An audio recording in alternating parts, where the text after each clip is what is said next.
Eta gaurkoan Iruñeko gazteriaren etxera joanen gare, izan ere kimikaren inguruko programa bat abian jarri egin dute, gaztetxoentzat batez ere zuzendua dagoena, eta bertako programa horretako bi kidearekin egoteko aukera izanen dugu, batetik Ainhoa Pipaon eta bestalde batetik Paul Murua. Arratsaldean eta ongietorriak xalo. Arratsaldean. Bueno, aztu egin zet gauzatxo bat, Oreka ikasle elkarteko kideak zaretela eta oraindik ere unibertsitatean ikasten zaudetela, baino azaldu pixka bat hobeto, zer den Oreka ikasle elkarte hori, ze ikasketa egiten ari zareten momentu honetan, zeren kimikalariak ez zarete, ez? Nik uste nuen moduan. Ez, azkenean guari gara ikasten Mondragon unibertsitate barruan dagoen gradu bat, dala hori ekintzailetasuna, berrikuntza eta lidergotzaren ingurukoa, eta horren barruan sortzen da bakoitzak bere enpresa. Kasu honetan forma dauka ikasle elkartea, eta guretzako ikasle elkarte hori da plataforma proiektu ezberdinak aurrera eramateko. Gure kasuan Oreka da ikasle elkarte hori, eta horren barruan sortutako proiektu bat kimikaren. Orekan proiektu ezberdinak ditugu, batez ere baditugu bi arlo proiektua garatzen ari garela, bada ekintzaile kasun soziala eta beste batetik izango zen hezkuntza.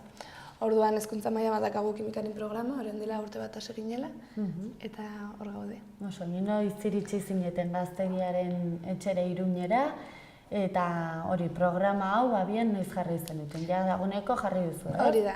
Orain dela 2 aste egon ginen Zientzia lo Grande izeneko ekitaldi batean, eta gero sortze zaioko programa lehengo astean hasi ginen.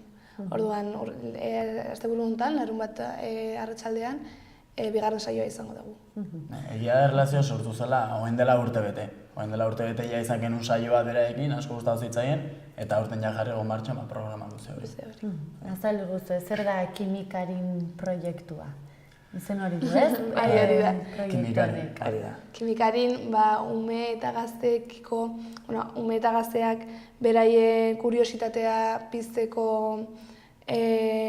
grinarekin hasi ginen, batez ere zientzia munduan, eta egiten duguna da saio praktiko desberdinak zientzia garatzeko. Zan hori zuzendua dago, hau dena.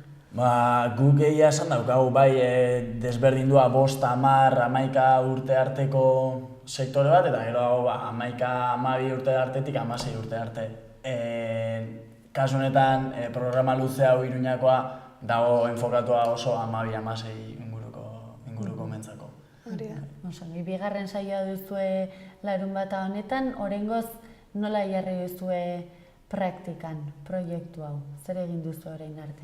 Orain arte... Hasi berriak zarete, ez? Hori da. Orain arte egin duguna da lehenengo saio pixka sarrera moduan, ez, eta esperimentu generalak, baina programa hau garatuko da tematika desberdinak kontuan hartuta. Orduan, lehengo egunean izan genuen introdukzio fase hori, eta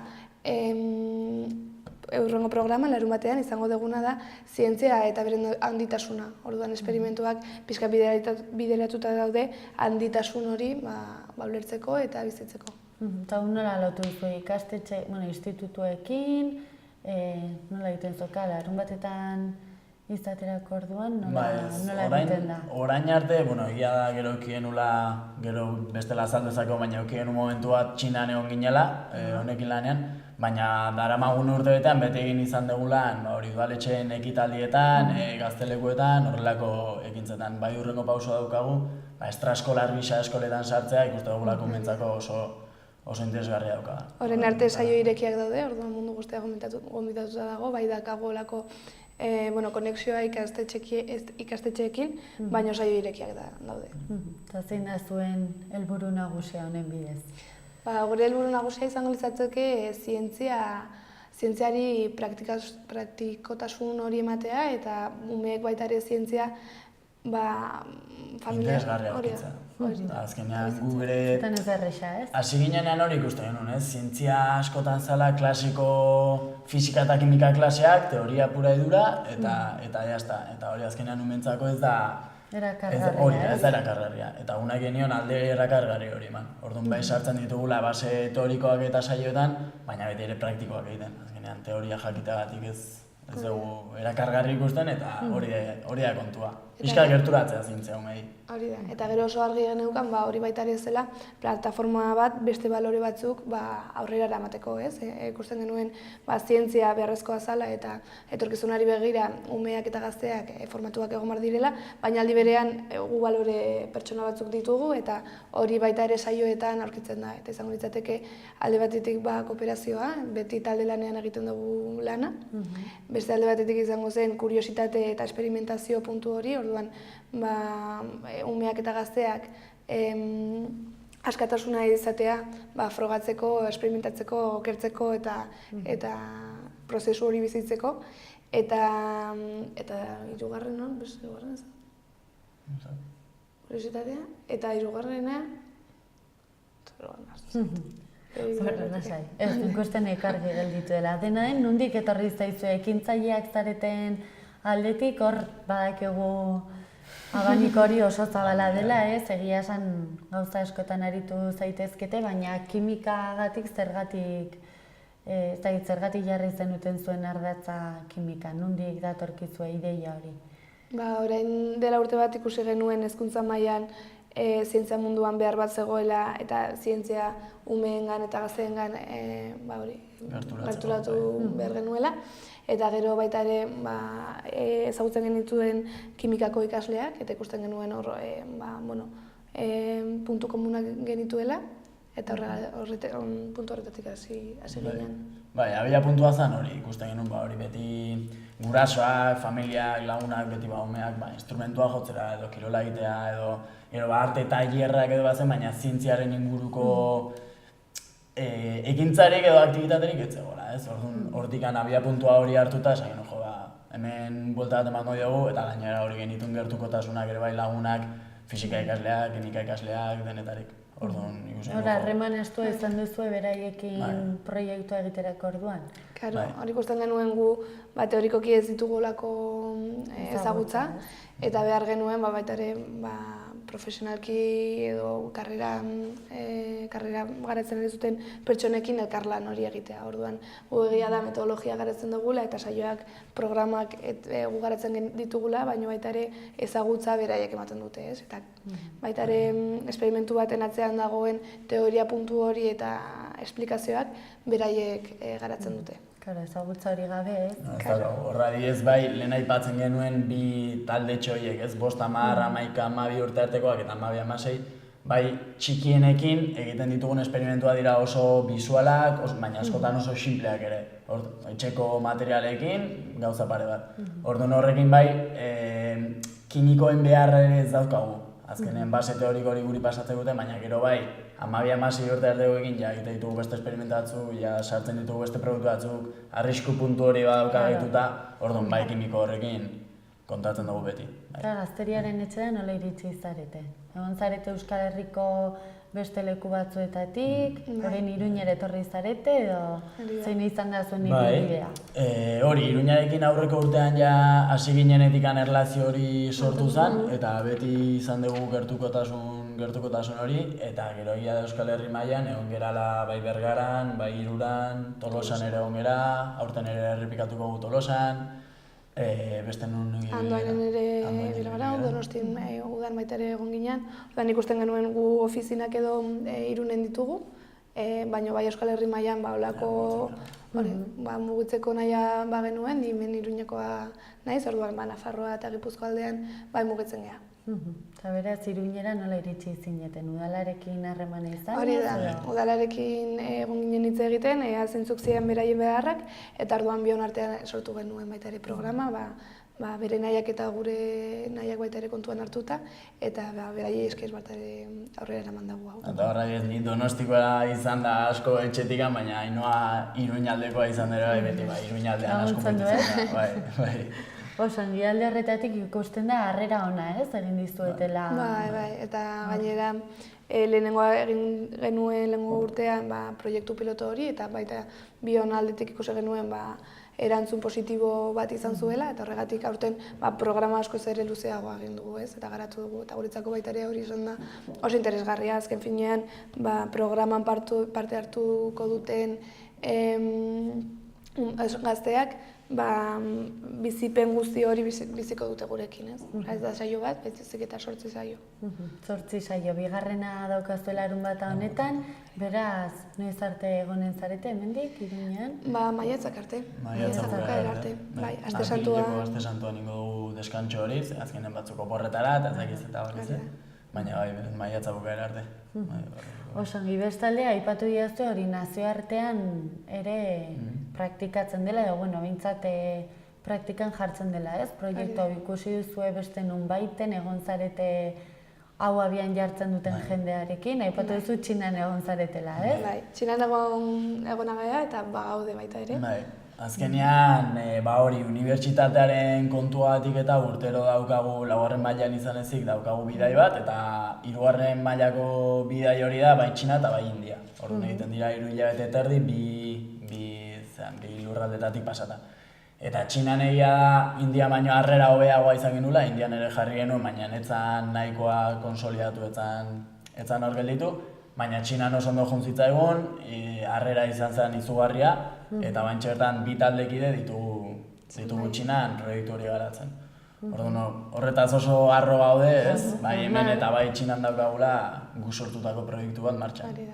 Beraiek egiten dutena beste modu batera lan egiten dute, akademia moduko bat izango litzateke, eta arratsaldero, ume txinatarrak baita beste lurraldeko umeak ere, etortzen dira klasetara, eta ordu erdi edo egoten dira gurekin esperimentatzen. Azte sortea. Zuek gazteagoak zinetenean, hau da, oraintxe bertan gaztetxoagoekin zabiltzate proiektu hau abian jartzen, izan duzu aukera horrelako zerbaitetan parte hartzen, ala ikusi duzuen nahiko berritzailea izan dela zuen burutazio hau? Ez, niko goratzen ez, hori Miramon eta Donostialdeko komentatzen zenuna, ez? Olako bisitak bat zeudela, baina dozein atxalde batetan, larun batetan edo, ez geneukan nik uste eta aukera hori, ez naiz oso ondo akordatzen, baina ez geneukan aukera hainbesterik, ez? Eta iruditzen zait, atxalde pasagatu batentzako aldi berean edukatiba ez izan da, dala kriston planazoa, eta oso ondo pasatzen. Orduan, nire aldeetan, nik ere ondo pasatzen saioetan. Orduan, bai, alde horretatik ez daukat oroitzapenik eukitzen genula aukera hori. Egia da, orain bai badagoela olako mugimendu bat, teknologia, zientzia, baita ere ikasgelatik kanpo lantzeko nahia edo badago, ez? Orduan bai orain ikusten dugu mugimendu desberdinak eta ezagutzen dugu jendea baita ere zientzia eta teknologia munduan gauzak egiten ari dituzela, eta bai, orain badago olako. Zegu beste remediori gelditzen, ez? Zientzia eta teknologia nola ikusten duzue? Oso azkar bizi gara, ala ez? Nola ikusten, gainera zue Karlo honetan aritzen zaretela?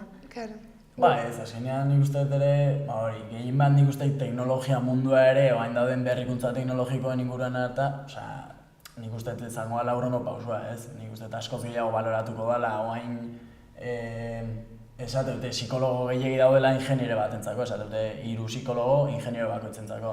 Nik uste teknologia, fisika, matematika, holako arlo hauek askoz gehiago baloratuko direla etorkizun batean, ez? Eta hori ikusten genuen baita ere, etorkizunari begira, ez? Umeak zelako kompetentziak dauzkate edo zelako nahiak dituzte, ez? Orduan, uste dugu garrantzitsua izango dela. Beti ere kontrol horrekin, ez? Eta gauzak zaintzen, baina uste dut etorriko dela.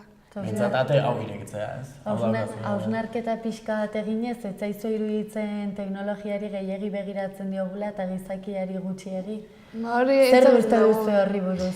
Hori ikusten genuen, ez? Digitalizazio garaia etorriko dela, ez? Hori ikusten da, hurrengo eskinean topatuko dugula. Eta hor argi genuen, balore horiek edo gu sinesten ditugun balore pertsonal horiek saioetan eta programan lehenengo pausoak izan behar zirela, ez? Horregatik beti esaten nuen, kontuz izan behar geha eta beti balore batzuekin, eta hori errespetatuz, transizio hori bizi. Oso, jarrakasta handia izan duzu Iruñean lehenengo saioan? Bai, 40 ume etorri zian. Orain aldatu dugu baita ere hasiera batean goizetan zen programa, orain arratsaldeetara pasa dugu baita ere jendea libre egoteko eta etortzeko. Eta momentuz, bai, ikusiko dugu nola bukatzen dugu. Hurrengo hitzordua larun batean, ez? Hori, Larunbata, ordutan? 5:00 5:00 7:30 arte. Eta ez da, zait izen eman behar da lehenengo, edo... Izena eman behar da lehenengo, Gazteriaren etxean, edo, bueno, egunean bertan baita ere etorri daiteke. Oso ongi bikote, oso interesgarria. Bestale, baduzu beste zeo zer oreka elkartaren barruan? Hor esku artean, honetaz gain? Bai, bueno, egia esan proiektu desente ditugu, baina hezkuntza aldetikan kimikarin da pixkat potoloena, ez, esaterako. Gero daukagu gure bai euskararen inguruko saio dinamikoak, hori, euskara etxe artean edo lagun artean lantzeko aukerarik ez daukatenentzako, hori saio horiek edo espazio horiek sortu. Eta gero baita ere gaude ZIP, bueno, hor Gipuzkoan ZIP deitzen da, izango zen formazion basika edo DBH atera zuten ikasleak, bakate formakuntza horri, bideratutako programa, ez? Eta baita ere beti euskara gure helburua izan da, ulertzen dugulako beraientzat baita ere garrantzitsua dela. Eta orduan astero joaten gara beraiekin lan egitera, eta han gaude euskalakariak proiektuekin. Hori hezkuntza aldetikan, edo beste aldetikan badaukagu ere bai mapeo bat, ekintza sozial eta berrikuntza sozialen inguruko mapeo bat, Euskal Herri mailan, gauza desente ditugu. Pastorionak egiten duzuen lan guztiagatik, mi esker xalan izateagatik eta eskerrik asko. Mi esker.